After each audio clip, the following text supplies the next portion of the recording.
Gravação iniciada, presidente. Boa tarde a todos. Vamos dar início agora à nossa sessão do dia 25 de março de 2021, turno da tarde, turma 3401, primeira turma ordinária, quarta Câmara da terceira sessão. Temos todos os conselheiros estão presentes, temos quórum. Iremos iniciar o nosso julgamento pelo item 187 da pauta. Recorrente ao Blue Comércio, esse processo ele tem preferência porque ele tem pedido de sustentação oral. Então, peço ao apoio administrativo para convocar o patrono do contribuinte, por favor. Ok, presidente, irei convocá-lo. Obrigado. Ronaldo, o processo já está na pasta? Tá. Eu coloquei todos os processos na pasta e substituir um que já estava lá, que eu botei a versão anterior, não botei a versão atualizada, mas já acertei isso. E eu estou olhando aqui nos processos. Patrono convocado, presidente. Obrigado, Isaías. Diga, Ronaldo, por favor. Pelo que eu estou vendo aqui, não tem essa discussão da pressão intercorrente nesses processos que nós vamos fazer restante meu aí, né? Não, né? Ótimo. Não, tem não. Perfeito. Nenhum deles.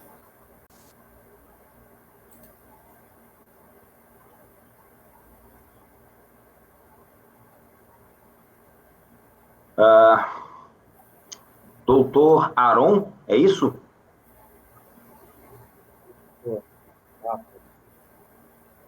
Boa tarde, doutor Aron, como vai? Boa tarde, ilustre conselheiro, tudo ótimo com o senhor? Tudo em paz, seja bem-vindo à turma. Muito obrigado, doutor. Doutor Aron, o senhor irá fazer sustentação oral para o item 187 da pauta, recorrente ao Blue Comércio e Importação, relatoria do conselheiro Ronaldo, não é isso? Exato. Tá, o conselheiro ele irá fazer a leitura do relatório, em seguida passo a palavra ao senhor, o senhor terá 15 minutos para fazer a sua exposição, em seguida o processo retornará para a leitura do voto do conselheiro. Encerrada essa fase, doutor, caso o senhor tenha algum esclarecimento, alguma manifestação que queira fazer sobre alguma questão que seja exclusivamente de fato, tá? Sem discussões de direito, aí o senhor pode ter um botãozinho aí embaixo na sua barra, de uma mãozinha, aí o senhor solicita a palavra para o senhor poder fazer a sua intervenção, ok? Com a palavra o relator. O final dele aí, qual é? Confere comigo aqui, o Lázaro. O final do... 2010-84. 2010-84. Então, é esse que eu coloquei, além disso, coloquei dump no final. Okay. Para vocês abrirem aí.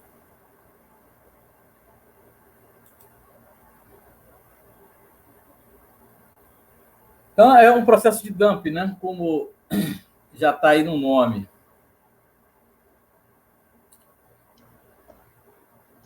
Vou ler começar aqui lendo a parte do relatório da decisão do colegiado de primeiro grau.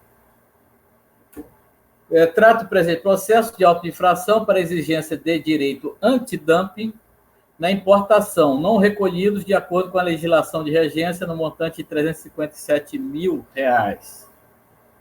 Fundamento legal, folha 07. De acordo com a fiscalização, a empresa Oblu absteve-se de efetuar recolhimento de direitos antidumping na importação DI número tal 9532, pares de tênis esportivo de origem chinesa.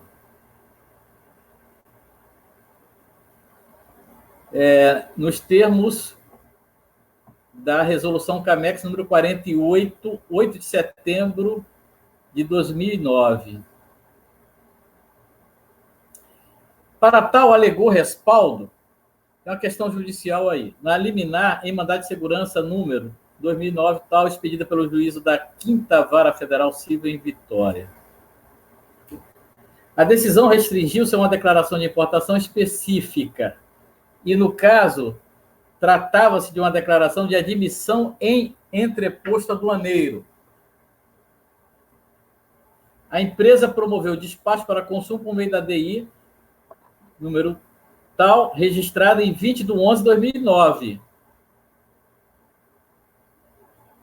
Vai ser muito relevante verificar essas datas, tanto da resolução CAMEX, que introduziu o direito antidumping, quanto da DI, e também da declaração primeira de admissão em entreposto aduaneiro. Pelos motivos expostos, lavrou-se o auto de infração para exigência do direito antidumping.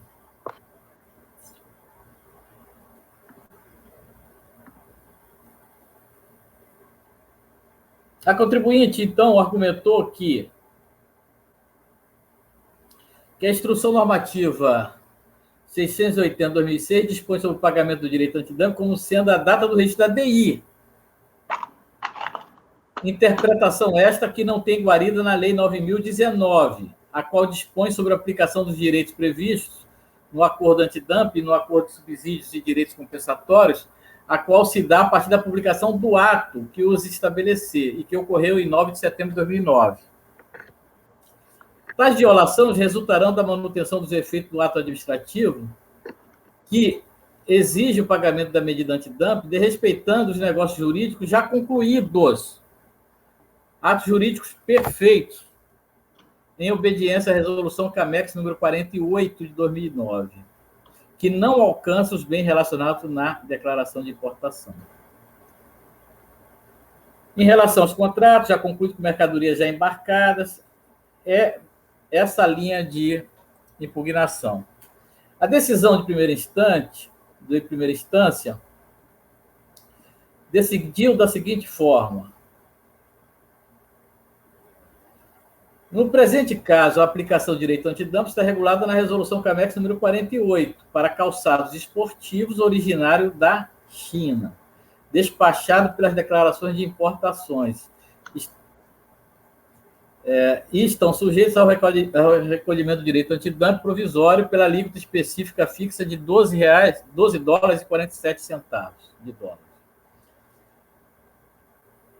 No presente caso, a Instrução Normativa, em seu artigo 11, dispõe que o pagamento do direito antidumping deve ocorrer na data de registro da DI. Referido ato legal possui respaldo na Lei 9.019 e 95.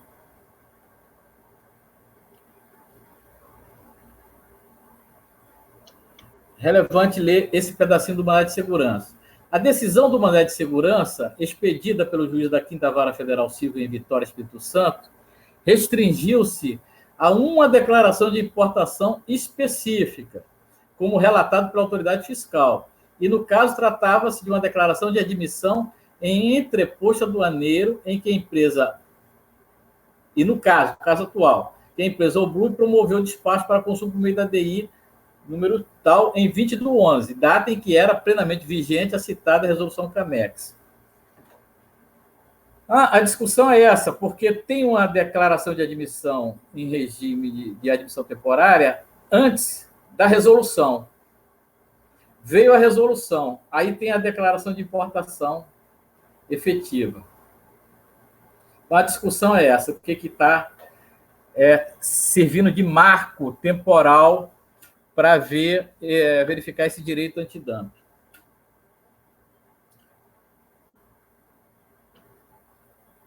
Recurso voluntário.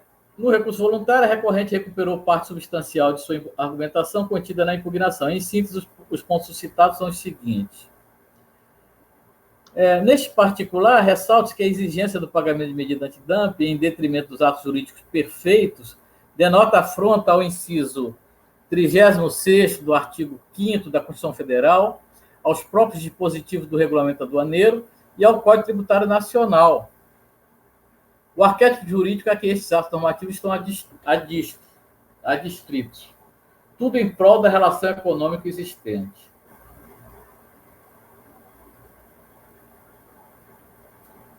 A estabilidade das relações jurídicas, tornando os pontos mais relevantes, tem como garantia princípio o princípio da irretroatividade, uma das máximas em todas as searas, segundo a qual a lei nova deve respeitar o ato jurídico consumado, sob a égide da lei anterior, conforme consta no artigo 5º.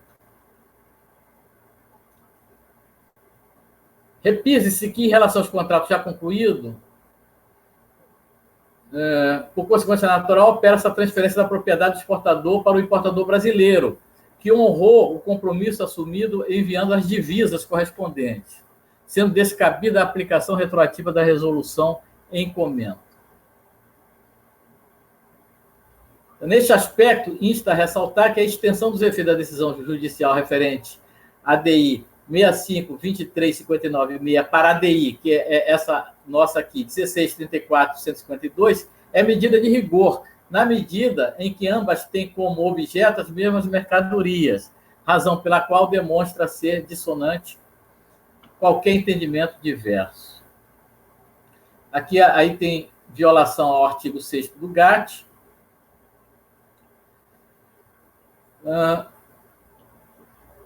e a recorrente, ao final, requer que seja conhecido e provido o presente recurso, em especial para julgar improcedente o auto de infração, com o fim de determinar a autoridade aduaneira que se abstenha de exigir o recolhimento de direitos antidumping por ocasião da finalização do desembaraço das mercadorias constantes da DI 16.34.152, bem como qualquer penalidade de multa e ou juros de mora, tendo em vista a inexistência de dumping à época da importação das mercadorias em enfoque. Esse é o relatório, senhor presidente. Obrigado, doutor Ronaldo. Doutor Aron, são 14h25, o senhor tem 15 minutos. Com a palavra. Nesta oportunidade, eu gostaria de cumprimentar os ilustres conselheiros desta primeira turma da própria Câmara, da terceira sessão. Gostaria de cumprimentar o ilustre conselheiro presidente, cumprimentar também o ilustre conselheiro relator, demais ilustres conselheiros. Bom, me chamo Aron Stosch, eu faço parte, integro os quadros da OAB do Estado de São Paulo, representando então a recorrente, Oblu, Comércio e Importação, neste processo administrativo, caso de interposição de um recurso voluntário.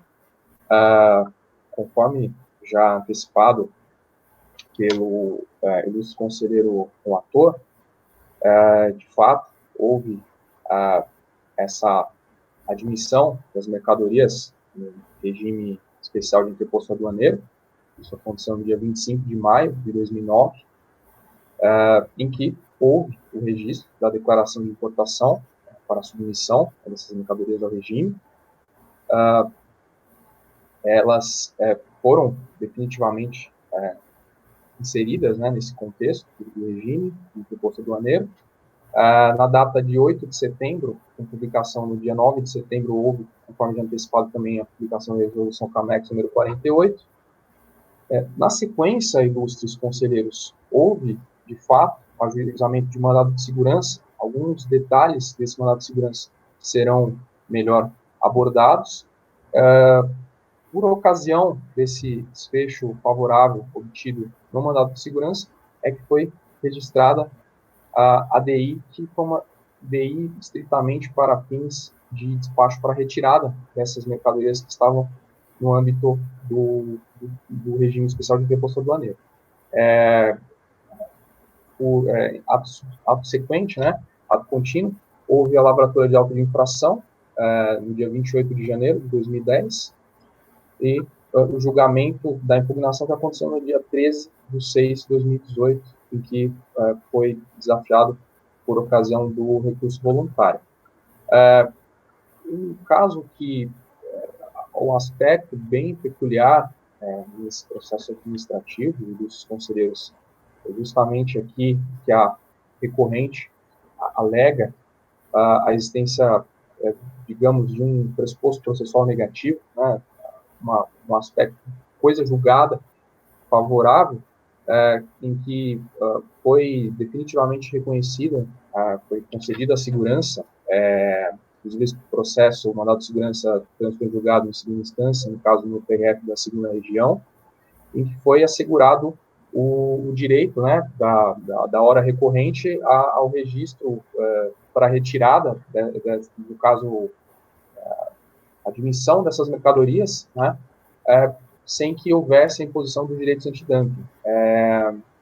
Um aspecto importante é que, quando foi feito o ajuizamento desse mandado de segurança, não existia essa segunda DI, que foi uma DI por consequência, né, que aconteceu para fins de retirada. Então, ela sequer existia na época, não tinha nem a possibilidade de ser objeto desse mandado de segurança.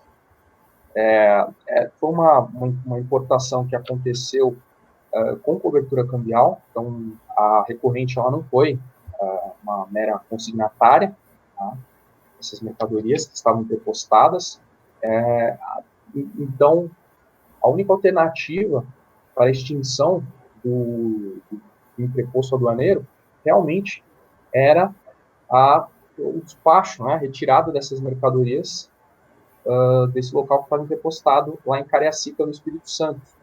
Isso até mesmo é a única alternativa, inclusive, que consta na Instrução Normativa 1123 de 2011, né, da Receita Federal. Esse é um ponto em que foi até levantado em sede de preliminar, com relação ao próprio mérito, propriamente. É importante mencionar de início que, ainda que tenha uma ou outra abordagem constitucional, inclusive no que vai ser dito adiante, a recorrente sabe que tem todos os aspectos envolvidos na súmula do primeiro e segundo Conselho de Contribuintes que demonstram a respeito da impossibilidade de declaração de constitucionalidade, mas faz isso com o intuito norteador. Tá? Então, o que se vislumbra é a existência de ato jurídico perfeito, o não alcance de atos pretéritos, né? Então, que essa primeira declaração de importação registrada, em que a resolução CAMEX número 48, ela foi superveniente. Nesse caso, até do ponto de vista de irretroatividade também, né, no sentido de que essa nova normativa ela não alcance fatos já consumados, atos jurídicos já consumados. Essa DI, tá, que foi registrada, ela é, de fato, uma consequência natural. Né? Não havia outra possibilidade, né, para a retirada dessas mercadorias se não fosse pelo registro dessa DI.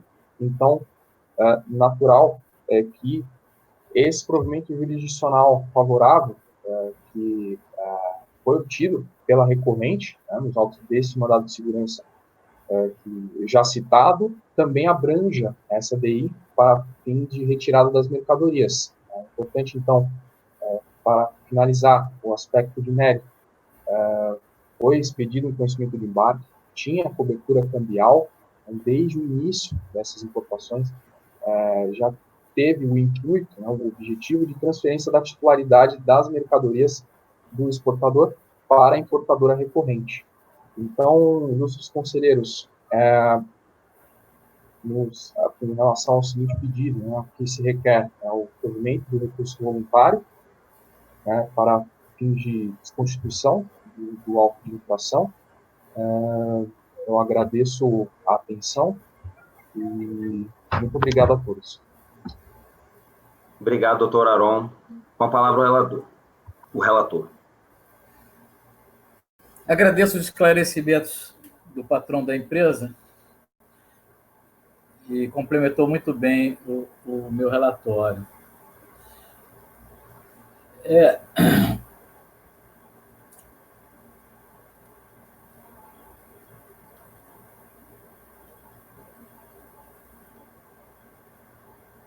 Então,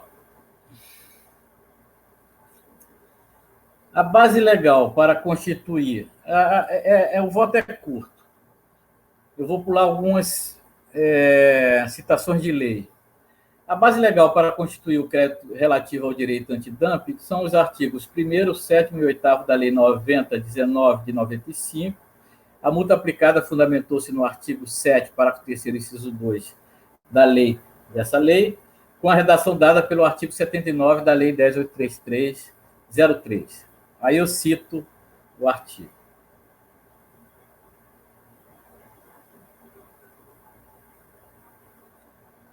Esse parágrafo 3º, né? A falta de recolhimento de direito antidumping ou de direitos compensatórios na data prevista sobre o valor não recolhido. São devidos esses direitos antidumping. Então, decorre do exame da disciplina legal, acima citada, que a data de registro da ADI é o marco segundo o qual deve ser aferida a legislação aplicável em cada caso de dumping, pois está expresso no citado parágrafo 2º do artigo 7º que os direitos antidumping e os direitos compensatórios são devidos na data de registro da declaração de importação. A DI número 16.34.152.0, objeto do escrutínio fiscal, fora registrada em 20 de 11 de 2009, conforme se verifica a folha 73 e seguinte, quando a resolução CAMEX fora publicada em 9 de 9 de 2009, mais de 2 meses antes. Resulta daí que, na data do registro desta DI, já estava em vigor a resolução, pois sua vigência iniciou-se com sua publicação. Por outro lado, é necessário sublinhar que a DI número 65.2359.6 não é propriamente uma declaração de importação visando a despacho para consumo, mas tão somente declaração de importação visando a admissão em entreposto aduaneiro. O artigo 8º da Lei 90/19, citado mais acima, expressamente refere-se à aplicação do direito antidumping a bens despachados para consumo. Houve registro da declaração de importação mediante a DI 09.65.2359, datada de 25 de 5 de 2009, que é muito anterior à resolução CAMEX, para entreposto aduaneiro. E no ato seguinte, registro da declaração de importação 16.34.152, de 20 de 11 de 2009, depois da resolução CAMEX, para consumo, considerando-se um único procedimento com 2 etapas. Por este ponto de vista, a data de registro da primeira DI é a que determina a existência ou não do direito antidumping. E este é o conteúdo da alegação da recorrente.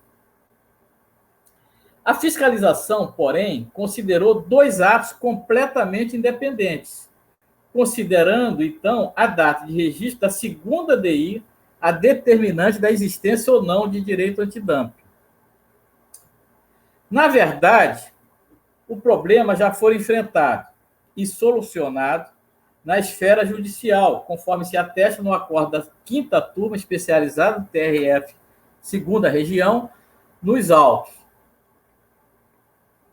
Tem aí o número do processo, né? O número do CNJ e o número do processo originário. Que entendeu ser a data de 25 de 5 de 2009 a relevante para aferir, no caso, a existência do direito antidumping, para o caso das mercadorias presentes nas citadas DI. Vide o inteiro teor no sítio do TRF. Aí eu vou ler aqui parte desse voto.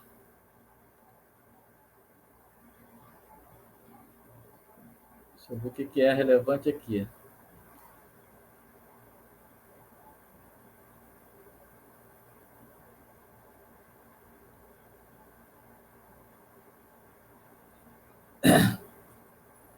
Estou lendo aí a partir desse parágrafo. Assim, correta a apelante ao considerar equivocada a sentença ao dizer incidir o artigo 8º, cuja redação dispõe que os direitos antidumping ou compensatórios, provisórios ou definitivos somente serão aplicados sobre bens despachados para consumo. O entendimento, então, prevalecente desse acórdão é de que essa questão não é relevante, pois, do exame dos documentos acostados aos autos, não é possível depreender a destinação que seria dada à mercadoria importada, ou seja, que a mesma seria despachada para consumo. Entretanto, conforme o artigo 7º, parágrafo 2º da referida lei, os direitos antidumping e os direitos compensatórios são devidos na data do registro da declaração de importação. Com efeito do exame das folhas 36 e 46, consta que a declaração de importação 65, é aquela primeira, foi registrada em 25 de maio de 2009, e nesta mesma data haviam sido apurados valores a título de imposto de importação, PIS e COFINS, os quais restaram suspensos durante o regime de admissão em entreposto aduaneiro. Isso aqui é o argumento da Justiça, eu só estou trazendo esses fundamentos para mostrar que a questão já foi levada ao judiciário e já foi resolvida. Ainda com relação aos direitos antidumping, o respectivo campo encontra-se zerado. Dessumindo-se que não houve incidência da exação questionada no momento do registro da declaração de importação. Ressalte-se ainda que não se aplica à hipótese o artigo 73 do Decreto 6759/2009, como pretendido pela União, tendo em vista que o que ali se disciplina é o momento em que ocorre o fato gerador para o cálculo do imposto de importação. Como já ressaltado, o valor devido a título de direitos antidumping não tem natureza tributária. E, havendo norma específica a regular sua incidência, não há a aplicar o regramento do artigo 73. Desta forma, inexistindo cobrança de direitos antidumping no momento do registro da DI, daquela primeira, não pode-se a mesma incidir ao término do regime do entreposto aduaneiro, quanto mais fundada em norma editada em momento posterior ao registro em caso, a resolução tal. Desta forma, entende-se que a matéria já fora enfrentada e decidida definitivamente na esfera judicial, impedindo a apreciação administrativa na forma da súmula CARF número 1. Importa a renúncia, a súmula CARF bem conhecida.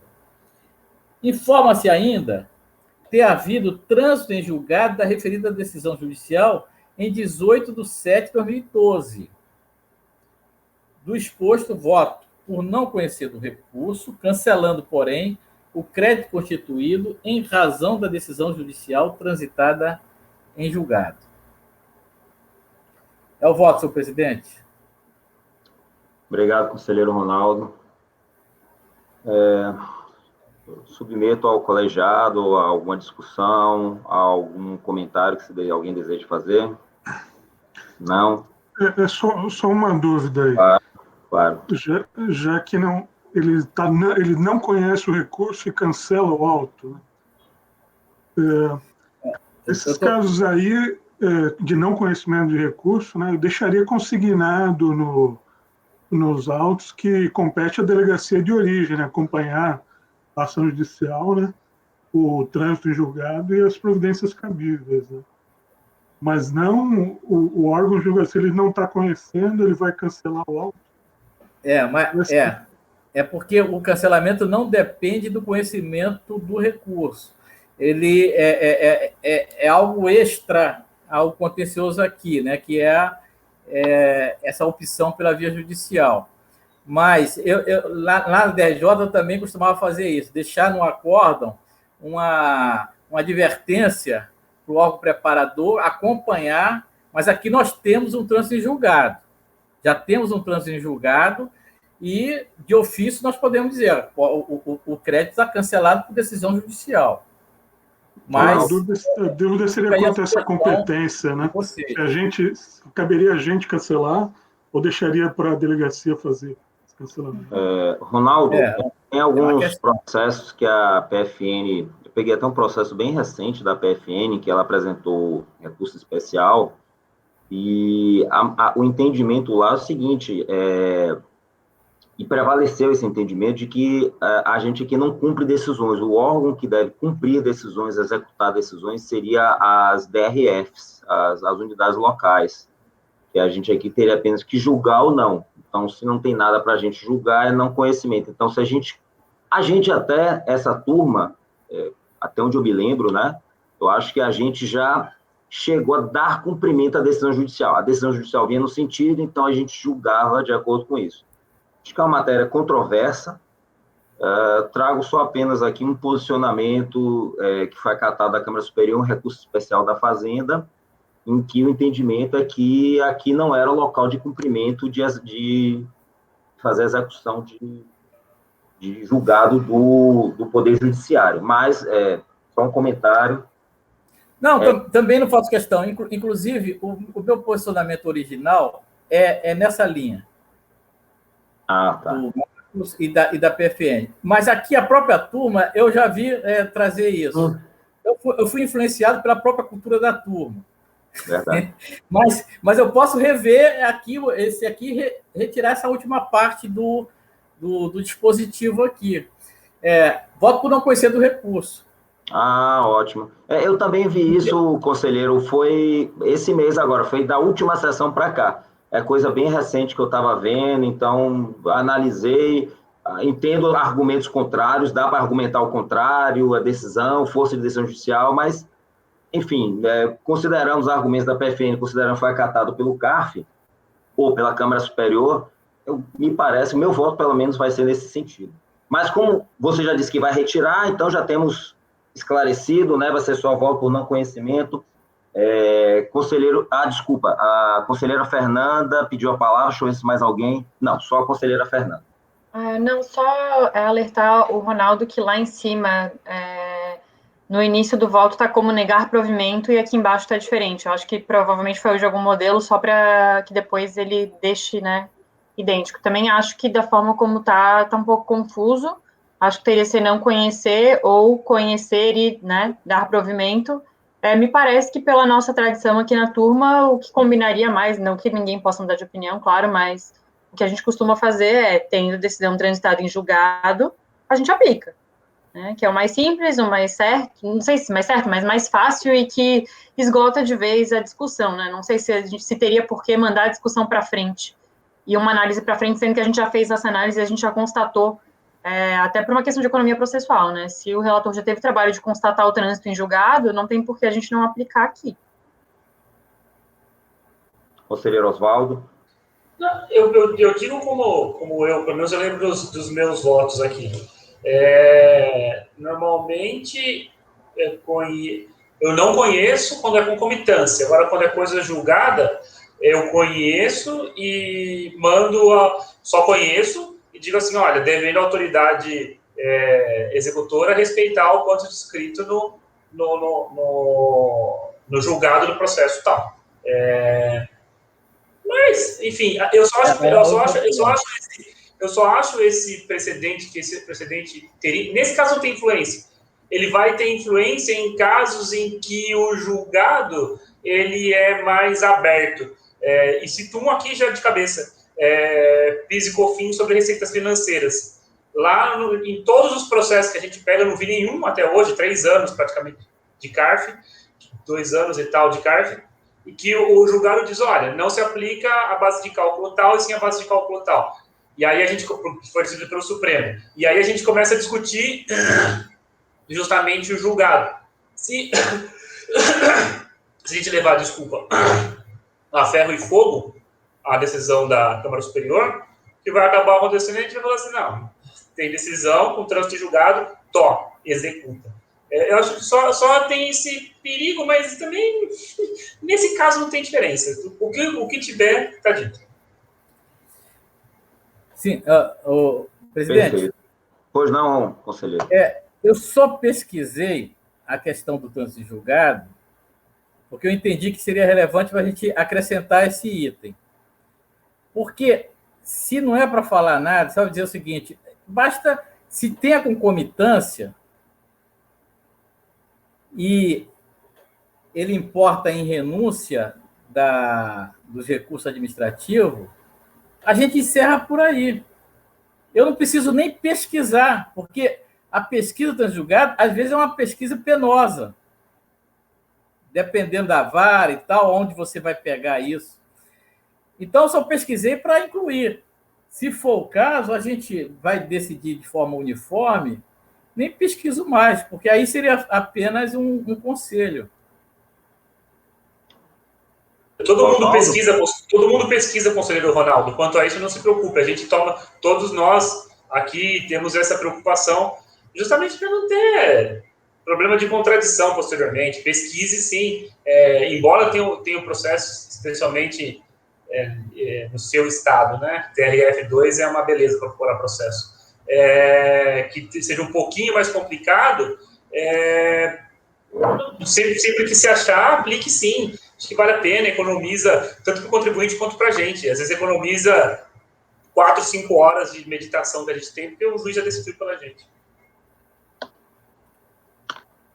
Bom, então, sintetizando, nós temos o conselheiro Ronaldo, ele vota por não conhecer do recurso, e temos uma divergência, Oswaldo ou Fernanda, vai abrir divergência? Fernanda abre divergência, então, o entendimento da conselheira Fernanda é que deve ser julgar, no caso seria dar provimento. Conhecer e dar provimento, que é o que a gente sempre fez, né? Principalmente porque eu acho que, assim, é necessário conhecer, pesquisar o processo para saber se é caso de concomitância ou não. Se o processo judicial acabou, não tem mais que se falar em concomitância. Então, assim, nós não estamos liberados desse ônus de verificar o outro processo. A gente pode baixar em diligência, que não é muito produtivo, mas a gente tem que avaliar se tem ou não essa concomitância. Então, aqui me parece que se a gente verificou, não existe mais concomitância e já tem decisão transitada, a gente aplica. Perfeito. As duas posições estão perfeitamente definidas, eu acredito, né? Conselheiro Luiz Felipe, como vota? Presidente, eu vou acompanhar a divergência. Conselheiro Oswaldo? Divergência. Conselheira Fernanda? Conselheiro Marcos Borges? Acompanho o relator. Conselheira Mariel? Acompanha a divergência, presidente. Conselheiro Leonardo? Com a divergência, presidente. Eu acompanho o relator. Então, acordo os membros do colegiado, por maioria de votos, em conhecer do recurso e, no mérito, dar-lhe provimento. Vencidos os conselheiros Ronaldo Souza Dias, relator, Marcos Antônio Borges e Lázaro Antônio Souza Soares. Doutor Aron, muito obrigado pela sua parte. Ah, sim, doutor Aron. Eu vou voto vencedor. Como? Vai ter que ter voto vencedor agora. Não. 5-3. Então, o relator não quis conhecer. Perdão. Desculpa, cabeça. Você quer fazer o voto vencedor? Tá, desculpa. Designada para redigir o voto vencedor, a conselheira Fernanda Vieira Cotizias, fez sustentação oral ao patrono contribuinte, doutor Aron Storch, OAB São Paulo, número 419-482, Rondatar Advogados. Muito obrigado, doutor. Até a próxima. Conselheiros, muito obrigado pela atenção. Tenha um ótimo dia. Até a próxima. Para você também. Vou só terminar de redigir aqui, para poder... O próximo processo da pauta é meu, é uma sustentação oral da base, vou só redigir aqui direitinho essa decisão.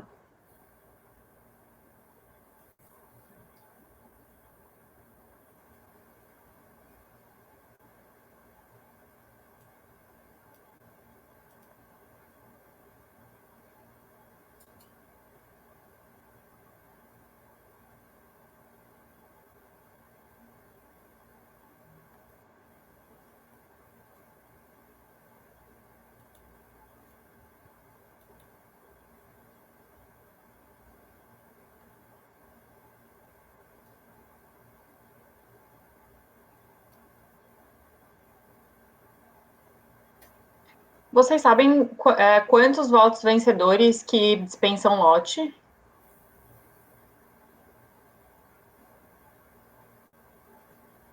Que tem um número lá, né? Tem no FAQ do Perguntas e Respostas do SGI. É porque eu não tenho mais acompanhado, mas todo mês eu tô pegando alguma coisa.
Só recapitulando, né? Acórdão os membros colegiados por maioria de votos em dar provimento ao recurso, incisos os conselheiros Marcos Antônio Borges, Lázaro Antônio Soares, Ronaldo Souza Dias, relator, designada para a rede de voto vencedor, conselheiro Fernando Vieira Cotizias, sustentação oral, tal.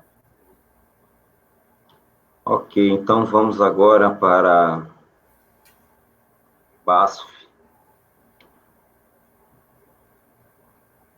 Tem 197 da pauta. Isaías? Sim, presidente. Amigo, você pode convocar o patrono da BASF, por favor? Com certeza, presidente. Irei convocá-lo. Obrigado.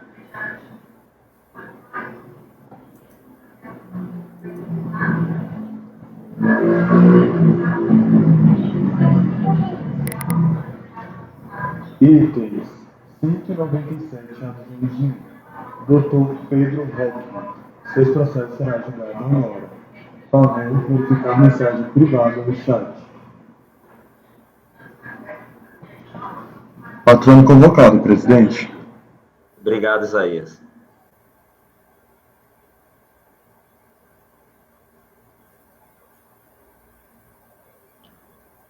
Processos já estão na pasta, são todos iguais. Por acá, eu abri o final 2010-90.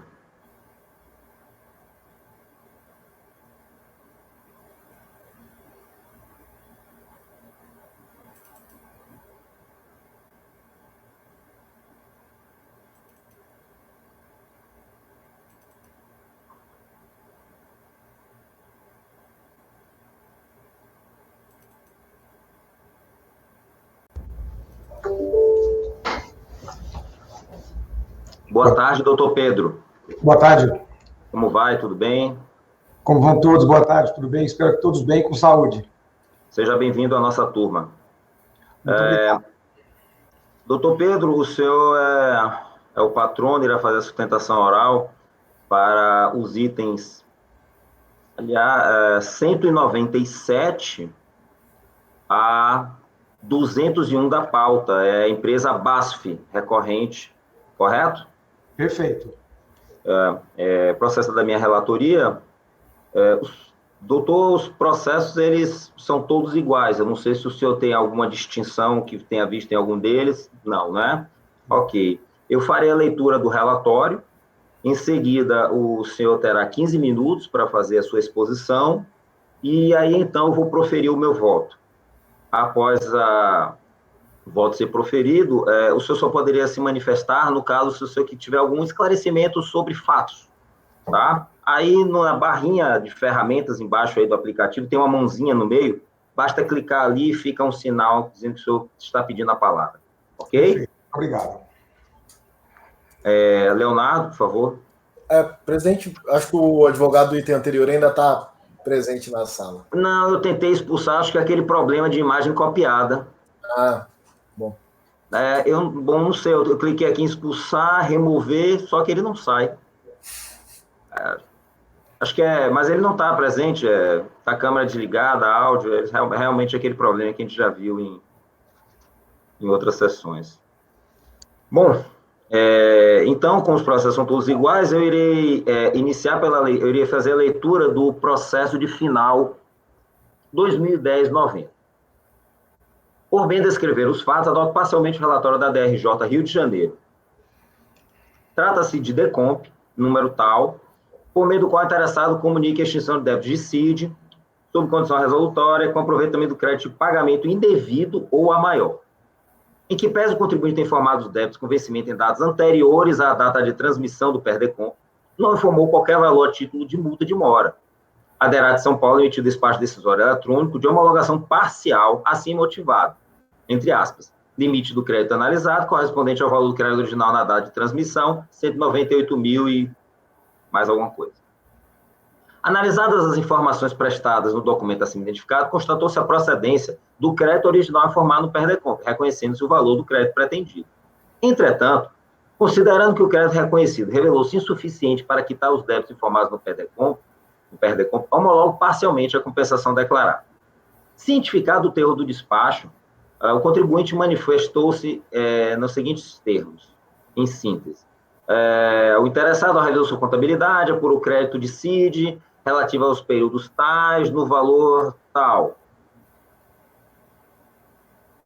Um segundo. Okay. Efetuou o pagamento ou compensação da contribuição, com exclusão da multa moratória, por meio do benefício concedido pelo artigo 138 do CTN, qual seja denúncia espontânea, sendo que até o presente momento não formalizou seu procedimento por meio de entrega de DCTF retificadora. Verifica-se que o mesmo rege caracterizado é indispensável que a conduta do contribuinte se antecipe a qualquer ato fiscalizatório por parte da autoridade nos termos do pagamento espontâneo. Em que pese a recente súmula editada pelo STJ, que dispõe o benefício da denúncia espontânea não se aplica aos tributos sujeitos a lançamento por homologação regularmente declarados, mas pagos a destempo, verifica-se que não é este o caso. Isso porque...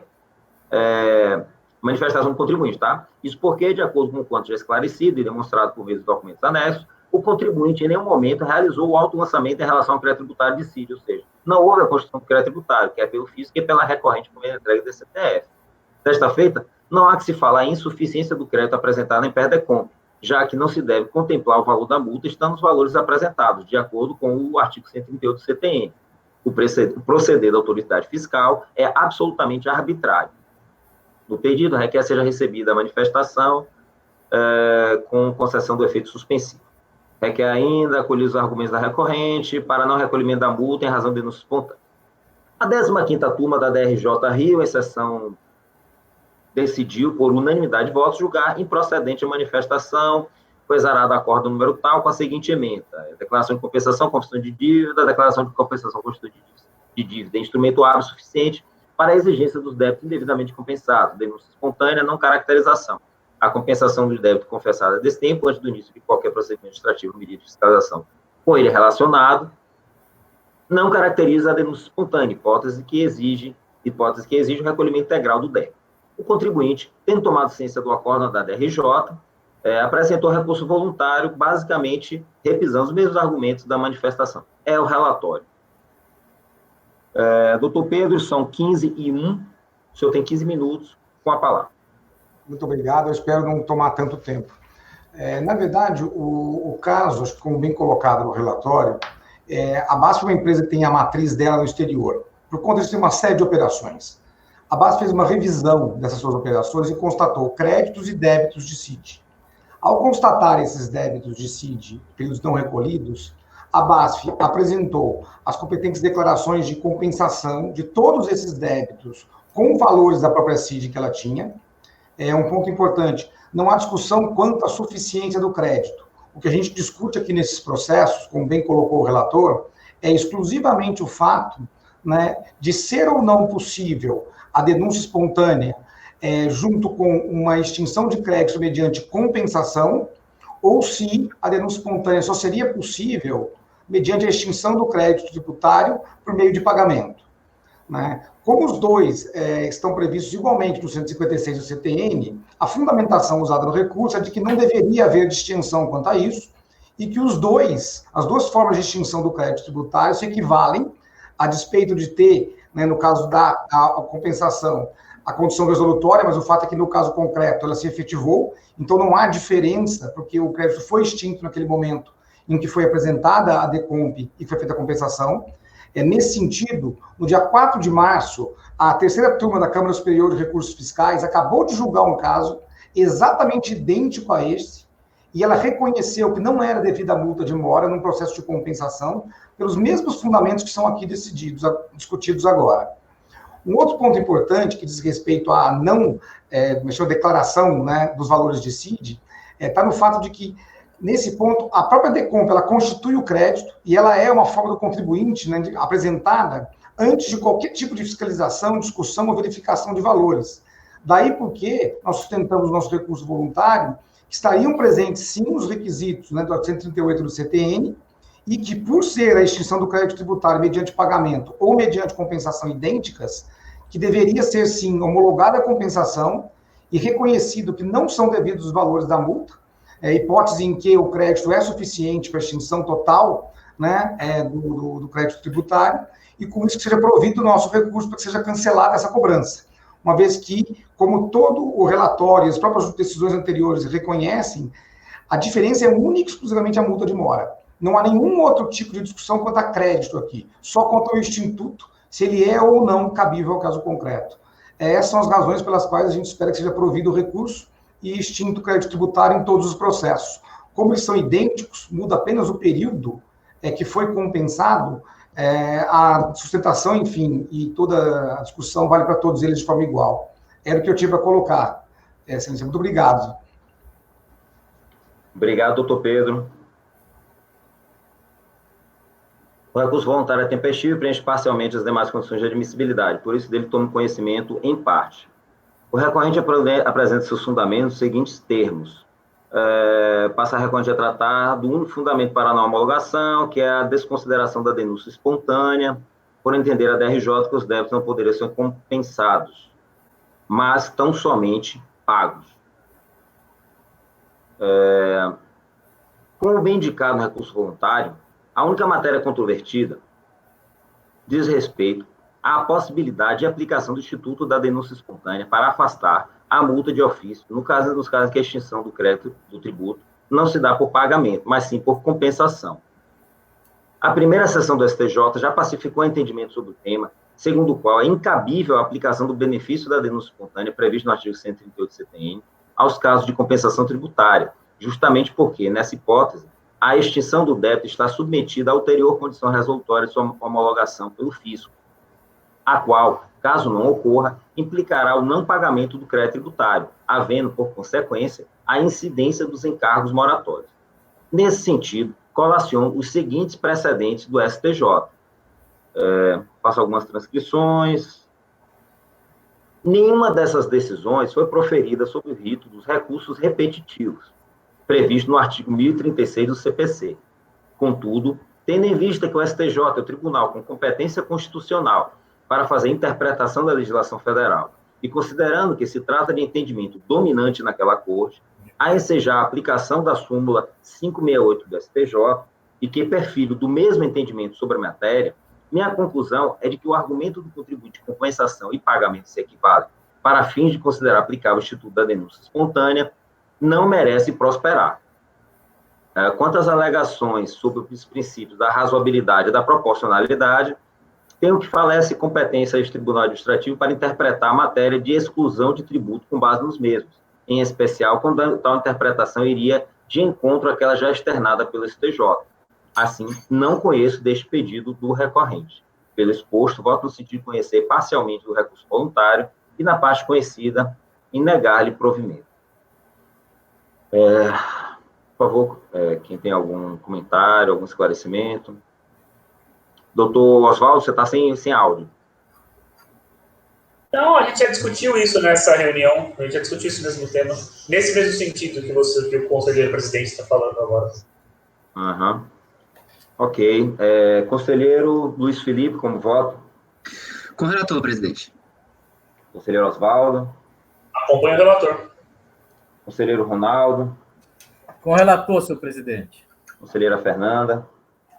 Só vou fazer uma ressalva, eu tinha apresentado um voto nessa sessão que eu acabei retirando, né, que era em sentido da Câmara Superior, mas, de fato, depois o Oswaldo chamou minha atenção para a decisão do STJ que eu tinha avaliado, e, em função disso, eu vou com o relator também. Me parece que a Câmara Superior agora inverteu, né? Eu acho a Câmara Superior inverteu. Mas como está dando empate, como a matéria agora, no caso de empate, é favorável ao contribuinte, né? Me parece que é isso. Eu não tenho... Não, é porque, na verdade, eu peguei um julgado antigo do STJ que eu achei que fosse o entendimento atual. E não é. Então, aí, só com base na Câmara Superior, que é, de fato, empate, eu não me sinto pronta para mudar o meu voto, eu vou manter com a minha visão antiga. Tá. Doutor Pedro, eu vou pedir mil desculpas, né? Que nós já estamos em regime de votação. Doutor Marcos Borges.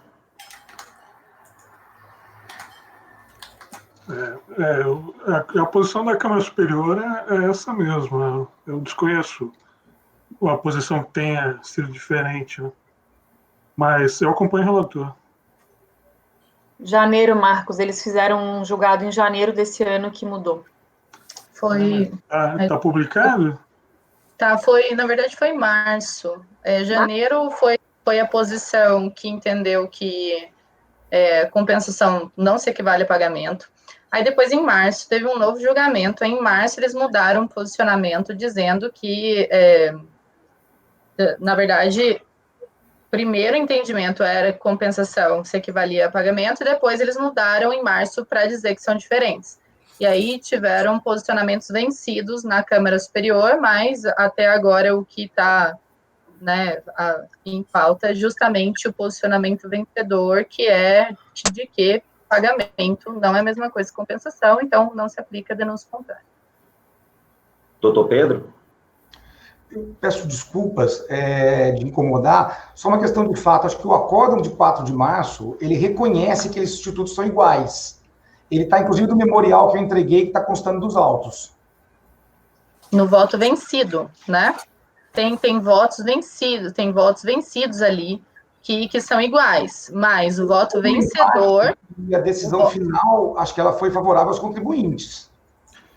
Não foi por empate, não? Gente, eu tenho o número do acórdão aqui, se vocês quiserem, porque assim, em novembro do ano passado eu me posicionei sobre um processo, né, e nesse processo, justamente, eu tomei como partida não estou dizendo que eu adoto o posicionamento da Câmara Superior, tá, mas a pesquisa e o posicionamento mais recente da Câmara era justamente essa mudada na jurisprudência, assim, invertida na jurisprudência, para entender que eram coisas diferentes.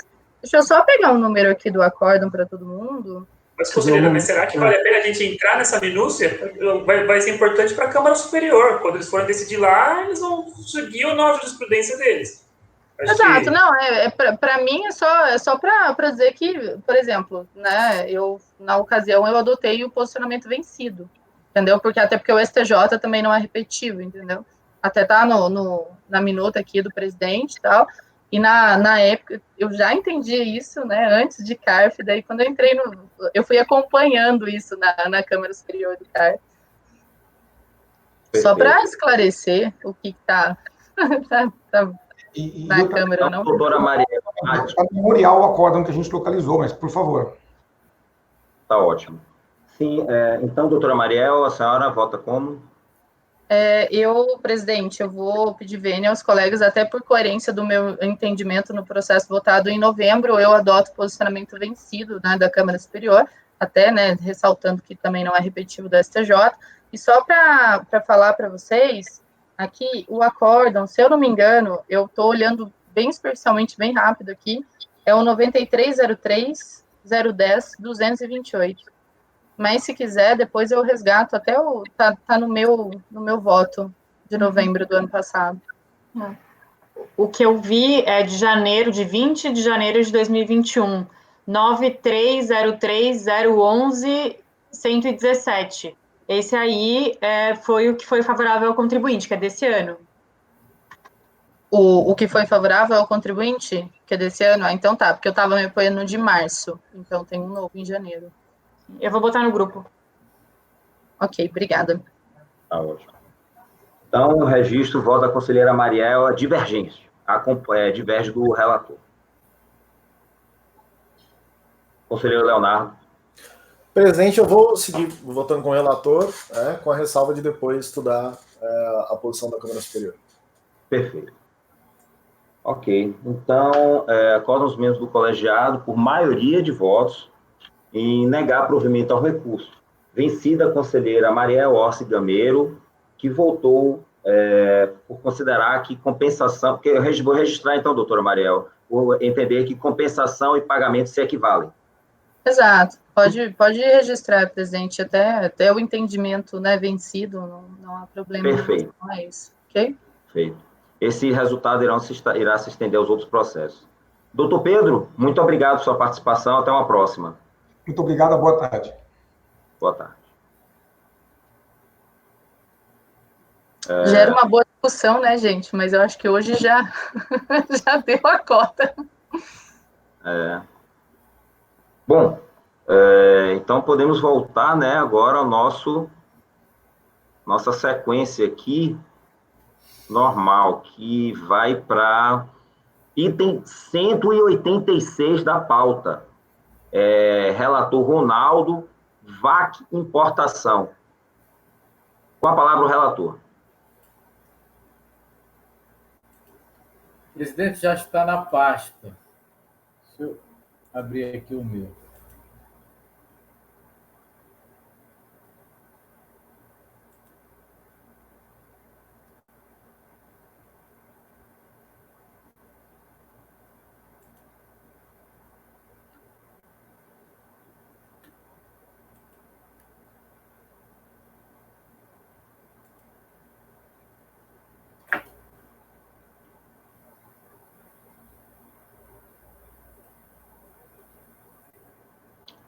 Só um minutinho.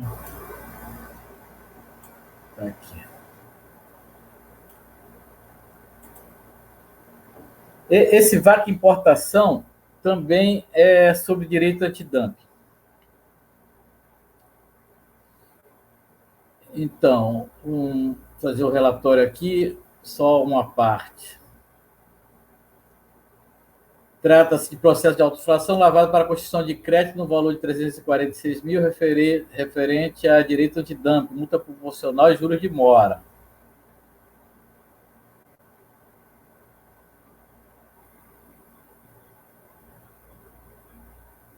Inicialmente, cumpre esclarecer isso da decisão de primeiro grau, que o próprio impugnante informa que não será abordada em sua impugnação a matéria alusiva aos direitos antidumping, face à renúncia da esfera administrativa. Portanto, com base no que dispõe o artigo 17, de se considerar a matéria não impugnada, não havendo litígio, isso já é da decisão de primeiro grau.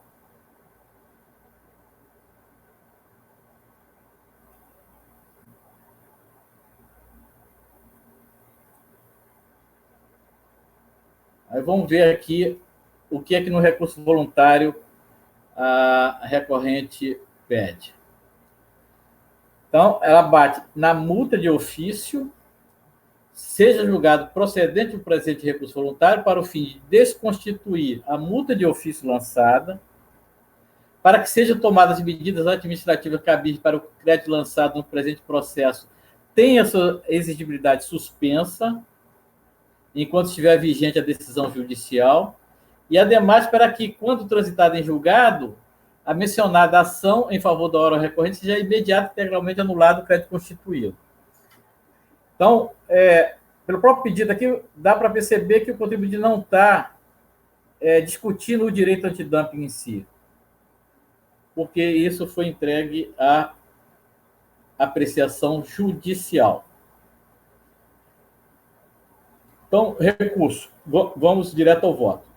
A questão propriamente dita do dumping fora judicializada, de modo que restou para discussão no âmbito administrativo apenas a controvérsia quanto à multa de ofício e o problema da suspensão da exigibilidade do crédito constituído, conforme a própria recorrente o admite.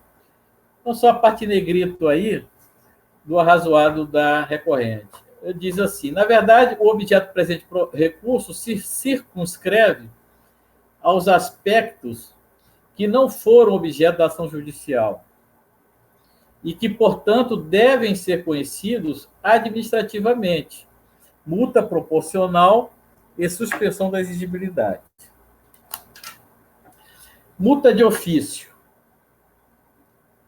A multa aplicada fundamentou-se, conforme auto de infração, no artigo 7º, parágrafo 3º, inciso 2 da Lei 90.1995. Vou ler essa parte que está em negrito aí, porque é o que fundamenta a multa. Os direitos antidumping e os direitos compensatórios são devidos na data do registro da DI. A falta de recolhimento de direito antidumping ou de direito compensatório acarretará sobre o valor não recolhido, no caso de exigência de ofício, de multa de 75%. Esse é o fundamento legal para a multa. A multa de que trata o inciso 2 será exigida isoladamente quando o direito antidumping ou o direito compensatório haver sido pagos, mas não é o caso aqui. Bom, então, resumindo, a recorrente alega contra a aplicação da multa que estava abrigada pela decisão judicial, que reconhecia a ilegalidade da cobrança e a autorizava a não recolher o direito antidumping. Então, significa dizer que, desde o início dos despachos de importação, a recorrente estava desobrigada do seu pagamento, motivo pelo qual não há fundamento legal para a constituição da multa proporcional.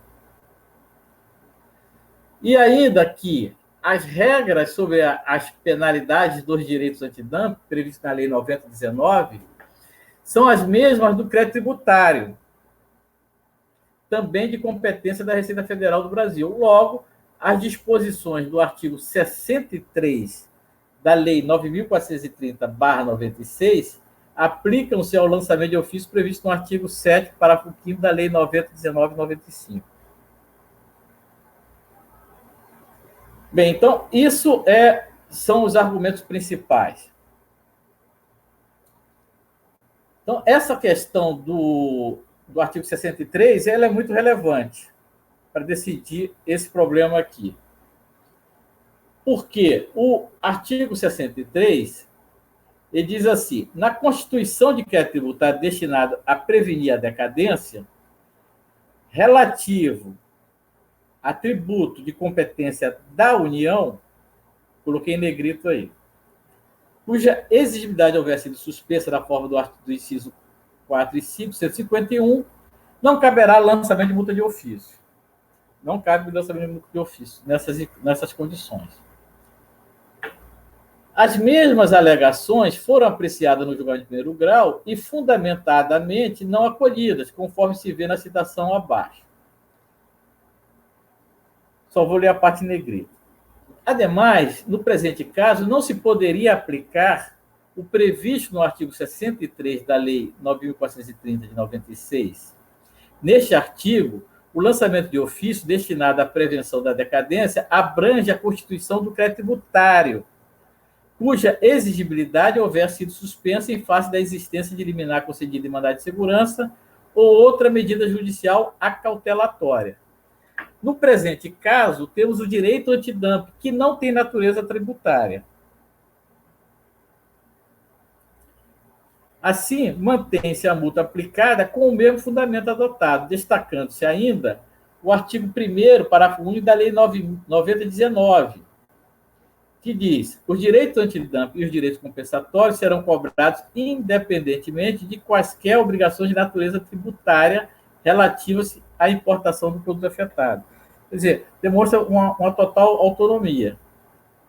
A interpretação a contrário centro do dispositivo indica ser de natureza não tributária. Quaisquer obrigações de natureza tributária, estão cobrando direito antidumping, então o próprio legislador está entendendo que é de natureza não tributária. Mas que eu ainda interpreto com mais específico, ou seja, não é relativo a tributo de competência da União, que é o fundamento do artigo 63. Os direitos antidumping, afastando-se, portanto, da aplicação do artigo 63 da Lei 9.430 de 96 ao caso. Aliás, a disciplina dos direitos antidumping segue regras próprias. Por exemplo, o fundamento da multa de ofício não está no artigo 44 da Lei 9.430 de 96, que é o mesmo artigo do 63, mesma lei, mas lastreia-se na própria Lei 90/19 de 95, onde dispositivo análogo ao artigo 63 inexiste. Suspensão da exigibilidade. Quanto à exigibilidade do crédito, o contribuinte pede que respeite o artigo 151. Aqui, eu dou razão à recorrente. Assiste razão à recorrente, pois no próprio relatório da decisão, a COR é admitida a concessão da tutela. E, nessa decisão recorrida, se cita um trecho do mandado de segurança. Mandado de segurança não, da antecipação de tutela na ação ordinária. Ante o exposto, defira a antecipação dos efeitos da tutela para permitir que a autora efetue o registro das DIs referentes à mercadoria, sem que seja necessário o recolhimento do direito antidumping previsto na resolução CAMEX número 3 de 2014, estando a autoridade aduaneira impedida de reter ou interromper os despachos aduaneiros das referidas mercadorias. Por outro lado, a teor do que dispõe o inciso 3 do artigo 151, o crédito tributário constituído não pode ser exigido enquanto não resultar definitiva a decisão administrativa. De fato, por força do parágrafo 5º do artigo 7 da Lei Antidumping, o processo de exigência de direitos antidumping segue o rito do Decreto 70.235/72. E é por isso que nós podemos aplicar o artigo 151. A exigência de ofício de direitos antidumping ou de direitos compensatórios recorrentes, observado o disposto no Decreto 70.235.